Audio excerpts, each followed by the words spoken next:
Renforcer la paix et la cohésion sociale, promouvoir l'unité nationale, tels sont entre autres appels lancés par le chef de file de l'opposition guinéenne ce lundi 6 juin 2016. Cellou Dalein Diallo a profité du début du mois de Ramadan pour adresser ses messages aux militants de son parti et à la population guinéenne dans son ensemble. Dans une déclaration lue devant la presse, il souhaite plus de cohésion sociale. Face aux discours qui blessent, humilient et divisent, nous avons besoin de stimuler le vouloir vivre ensemble et consolider l'unité et la cohésion de notre nation. Nous devons être plus résolus dans l'effort de construire un État rassembleur, débarrassé de l'arbitraire, du sectarisme et de la corruption.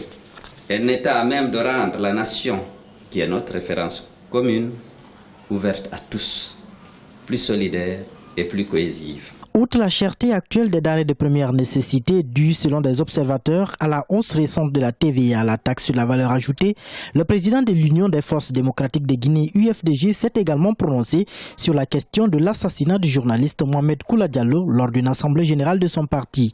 La procédure suit son cours et le juge a prononcé un non-lieu contre 18 des 23 agents de maintien d'ordre du parti, mais le procureur s'y est opposé en interjetant appel. Nous avons été naturellement surpris d'apprendre que le procureur de la République a fait appel de cette décision. Vous savez, le parquet, c'est un peu l'État. Ils vont être arbitrairement détenus loin de leur famille pendant ce mois saint de Ramadan. C'est vraiment triste. Mais au-delà de ces 20 personnes, il y a ceux de Koundara qui sont encore en prison. Et même lorsque le juge avait accordé une liberté provisoire à un certain d'entre eux, ces gens ont été finalement repris, transférés dans le véhicule de RPG à la prison de Bouquet.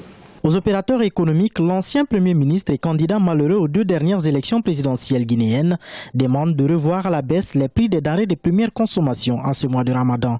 La hausse restante de la taxe sur la valeur ajoutée TVA a produit des conséquences sensiblement perceptibles sur les prix des produits de consommation.